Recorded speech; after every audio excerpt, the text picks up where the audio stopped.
যা হয় ভালোর জন্যই হয়। একদিন আকবর তার প্রিয় তলোয়ারটি পরিষ্কার করছিলেন এবং তলোয়ার পরিষ্কার করতে করতে তলোয়ারে লেগে তার আঙুল কেটে গেল এবং প্রচুর রক্তও বেরোতে লাগলো। সেই সময় মহারাজের প্রিয় বীরবল সেখানেই ছিল। সে বলল, মহারাজ, যা হয় ভালোর জন্যই হয়। এই কথা শোনা মাত্র মহারাজ খুব রেগে গেলেন এবং বীরবলকে বললেন, বীরবল, তোমার এত সাহস, আমার আঙুল কেটে গেছে আর তুমি বলছো যা হয় ভালোর জন্যই হয়। মহারাজ রেগে সেনাপতিকে আদেশ দিলেন বীরবলকে বন্দি করার জন্য এবং বীরবলকে বন্দি করা হলো। কিছুদিন পর মহারাজা শিকারে গেলেন এবং জঙ্গলে ঘুরতে ঘুরতে সবার থেকে আলাদা হয়ে পড়লেন।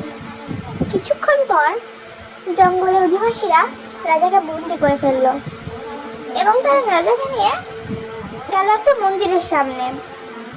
সেখানে রাজাকে বলি দেওয়ার জন্য তারা প্রস্তুতি করলো। তারা পুজো আরম্ভ করলো এবং বলির আয়োজনও করতে লাগলো। হঠাৎ আদিবাসীদের মধ্যে একজন দেখতে পেল রাজার একটা আঙুল কাটা এবং তাদের নিয়ম অনুযায়ী কোনো অসম্পূর্ণ মানুষের বলি তারা দিতে পারে না, তাই তারা রাজাকে ছেড়ে দিল। তখন রাজার বীরবলের কথা মনে পড়ল। তিনি রাজ্যে ফিরে গিয়ে দ্রুত বীরবলের কাছে গেলেন এবং বীরবলকে সব ঘটনা খুলে বললেন।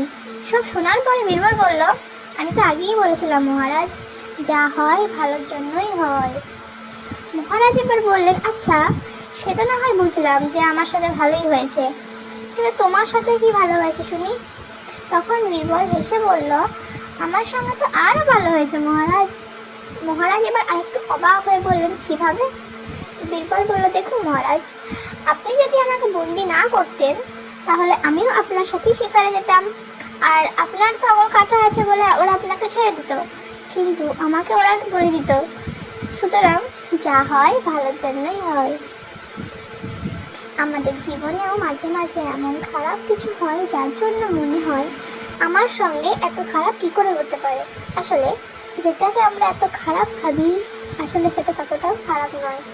উল্টোভাবে ভালো কিছু হয় আমাদের জন্য, কিন্তু তা আমরা বুঝতে পারি না।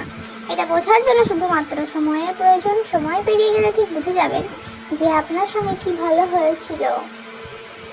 আচ্ছা ভাবুন তো, এমন কোনো ঘটনা আপনার সঙ্গে অতীতে হয়েছে এবং তখন আপনার খুব খারাপ লেগেছিল, আর এখন ভাবুন তার জন্য আপনার কি কি ভালো হয়েছে বা হচ্ছে।